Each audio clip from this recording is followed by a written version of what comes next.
Hello guys and welcome back to the channel. कैसे हैं आप लोग? तो आज बात करने वाले हैं महिंद्रा XUV 3XO के बारे में और साथ ही में बात करने वाले हैं प्रोजेक्ट S226। भाई क्या है ये, किस तरीके से महिंद्रा ने प्लानिंग कर ली है कि अपनी इकलौती XUV 3XO से नेक्सॉन ब्रेजा दोनों को भाई पटक पटक के पेलने की। अब आपको ऑलरेडी पता ही है कि नेक्सॉन जो है उसके कई सारे वेरिएंट्स आ गए, राइट।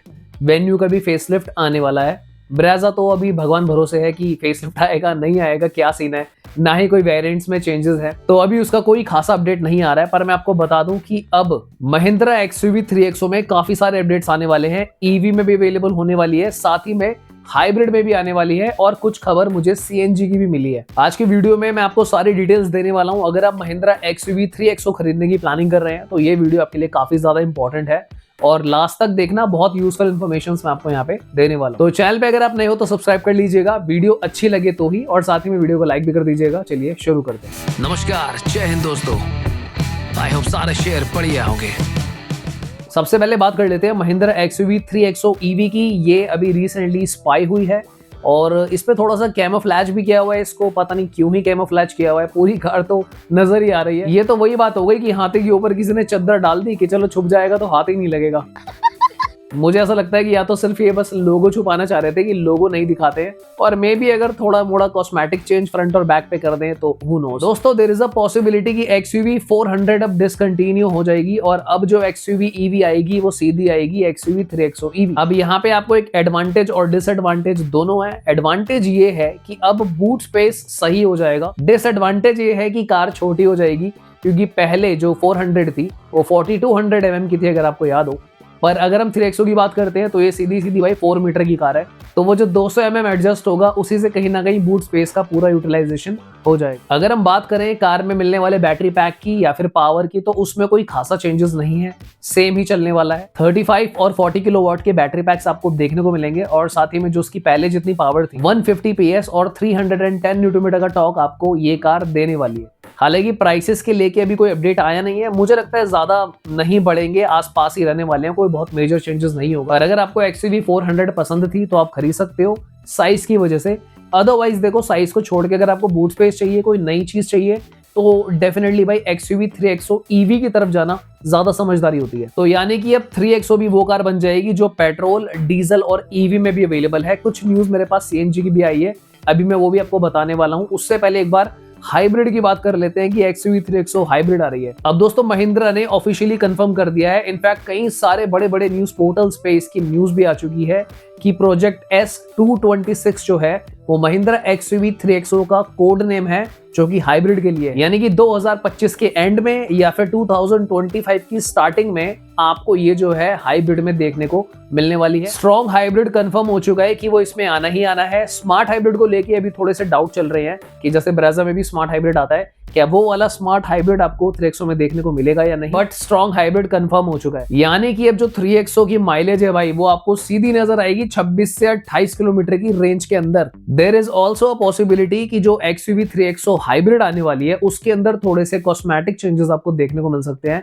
यानी कि उसकी जो लाइट्स है फ्रंट रियर थोड़ी सी चेंज हो सकती है। इनफैक्ट एक आध फीचर और एनहांस हो सकता है। अगर हम डायमेंशन की बात करते हैं तो डायमेंशंस सेम रहने वाली है। ग्राउंड क्लियरेंस, बूट और जो कार का व्हील बेस है वो सब कुछ सेम रहने वाला है। इनफैक्ट अगर हम इंजन की बात भी करते हैं तो कुछ लोग जरूर सोच रहे होंगे कि यार स्मार्ट हाइब्रिड आ रहा है, हाइब्रिड आ रहा है, तो क्या NA इंजन भी आएगा? जी नहीं, ऑलरेडी महिंद्रा ने क्लियर कर दिया है कि जो इंजन 1.2 लीटर का इनका चल रहा है 3 सिलेंडर, वो कंटिन्यू रहेगा। हालांकि तीनों इंजन ऑप्शन अवेलेबल रहेंगे, डीजल भी, TCM PFI वाला भी और GDI वाला। तो यानी कि जो दोनों पेट्रोल के इंजन है, एक लो टर्बो और एक हाई टर्बो GDI, साथ ही में जो इनका डीजल इंजन है, तीनों ऑप्शंस अवेलेबल रहेंगे। अब अगर हम बात करें प्राइसेस की कि कितना प्राइस बढ़ जाएगा, क्योंकि जो नॉर्मल 3XO ऑलरेडी है, अभी आपको पता ही होगा कि इसका जो बेस मॉडल है ऑन रोड आते आते आपको 8,80,000 रुपए के आसपास पड़ रहा है आज की डेट में 2025 में। अब ये शहर टू शहर डिपेंड करता है, हर जगह अलग अलग रेट्स हैं। पर अगर हम इसको कंपेयर करते हैं कि अगर इसमें स्ट्रॉन्ग हाइब्रिड आता है तो उसका प्राइस कहाँ जाएगा, तो मैं वैसे ही रैंडमली कैलकुलेट कर रहा था कि जो ग्रैंड विटारा है जिसमें स्मार्ट हाइब्रिड आपको मिलता है 21 लाख रुपए से ऑन रोड स्टार्टिंग है। तो डेफिनेटली ग्रैंड विटारा एक सेगमेंट ऊपर की कार है और साथ ही में एक अपर वेरिएंट में वो स्ट्रॉन्ग हाइब्रिड देते हैं। तो एक चीज तो कंफर्म है कि स्ट्रॉन्ग हाइब्रिड अगर 3XO में आता है तो ऐसा नहीं होगा कि आपको MX1 या MX2 में दे देंगे। तो मुझे लगता है कम से कम भी ये AX5 में डालेंगे स्ट्रॉन्ग हाइब्रिड। और जो कार का प्राइस है इजीली भाई 3 से 4 लाख रुपए की रेंज में बढ़ सकता है। ये मैं ऐसे ही गैस कर रहा हूँ कि 3 से 4 बढ़ेगा, क्योंकि स्ट्रॉन्ग हाइब्रिड का जो है आपको पता है हिसाब किताब थोड़ा सा अलग होता है। इनफैक्ट अगर आप कैलकुलेट भी करो कि जो नॉर्मल ग्रैंड विटारा है उसकी स्टार्टिंग हो जाती है तकरीबन 13 लाख ऑन रोड से, पर अगर आप उसका स्ट्रॉन्ग हाइब्रिड देखते हो तो सीधा सीधा भाई 7 लाख का डिफरेंस है। तो मैंने फिर भी कम ही काउंट करा है कि हो सकता है कि 4 लाख के आसपास का रेंज लेके चलते हैं। पर अगर कहीं 3 लाख की रेंज में इन्होंने इसे कर दिया, यानी कि 12 लाख रुपए के आसपास अगर ये स्ट्रॉन्ग हाइब्रिड निकाल देते हैं, तो भाई ब्रेजा 3XO और काइलैक जितनी भी आने वाली है ना, ये सिरोस तो आने से पहले ही खत्म हो जाएगी। क्योंकि आपको पता है XUV 3XO में ना काफी सारे काम डिसरप्टिव हुए हैं। उसमें ऐसे फीचर वो लेकर आए थे, उसको देखकर बाकी सारी कार्स ने कॉपी किया।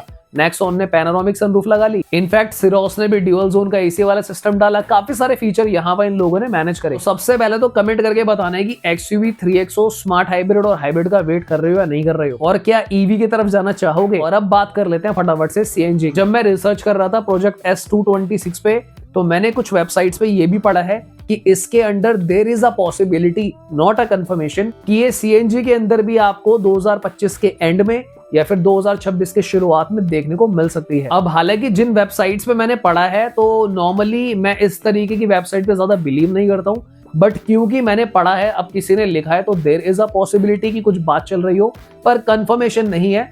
पर अगर भाई CNG में गलती से XUV 3XO आ गई ना, तो मैं बता रहा हूँ ये हद से ज्यादा डिसरप्टिव काम हो जाएगा। मारुति, टाटा, हुंडई तीनों की सेल दिक्कत में पड़ जाएगी, क्योंकि सिर्फ महिंद्रा ही है जो CNG पे काम नहीं कर रहा। और XUV 3XO बन जाएगी वही कार जैसे भी टाटा नेक्सॉन है, कि EV, CNG, पेट्रोल, डीजल, साथ ही में स्मार्ट हाइब्रिड और हाइब्रिड, यानी कि भाई इतने ऑप्शन हो जाएंगे कि 3XO अनबीटेबल हो जाएगी। हालांकि तब तक तो देयर इज अ पॉसिबिलिटी कि नेक्सॉन की सेल काफी बढ़ जाए, क्योंकि नए वेरिएंट्स आ गए हैं। इनफैक्ट वेन्यू फेसलिफ्ट भी आ जाएगी। और हालांकि अगर मैं ब्रेजा फेसलिफ्ट की बात भी करूं, तो कुछ महीनों में मुझे लगता है उसका भी कोई ना कोई अपडेट आ सकता है। तो डेफिनेटली कमेंट करके बताना कि क्या आपको लगता है महिंद्रा जो प्लानिंग कर रही है कि भाई 1 तीर और 4-5 शिकार, क्या ये सक्सेसफुल हो पाएगी। कि ईवी में तो चलो आ ही रही है, फिर स्मार्ट हाइब्रिड, और भाई साहब देखो प्राइस भी बढ़ेगा। मैं आपको क्लियरली बता के चल रहा हूँ। कुछ लोग सोच रहे हो कि अच्छा तो स्मार्ट हाइब्रिड और हाइब्रिड जो है हमको तो भाई फिर 9.25 लाख रुपए में 8.5 लाख रुपए मिल जाएगा।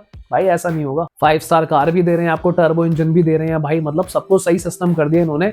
तो प्राइस तो देखो बढ़ाएंगे। मुझे लगता है कि ये स्टेप महिंद्रा इसलिए भी ले रहा है क्योंकि अगर हम हाइब्रिड का जो स्ट्रॉन्ग हाइब्रिड होता है उसकी डोमिनेंस देखते हैं, सो 2024 के रिपोर्ट के अकॉर्डिंगली 2 से 2.5% मतलब टोटल कार का जो है स्ट्रॉन्ग हाइब्रिड का बिका था। तो मे बी अब महिंद्रा सोच रहे हैं कि एक काम करते हैं कि भाई हम अपनी कार्स के अंदर भी स्ट्रॉन्ग हाइब्रिड डालते हैं। XUV 700 के अंदर भी आने की खबर चल रही है। इनफैक्ट अगर BE6 और बात करें XEV 9A की, तो इसके अंदर भी हाइब्रिड रेंज एक्सटेंडर वाला सिस्टम लगाएंगे।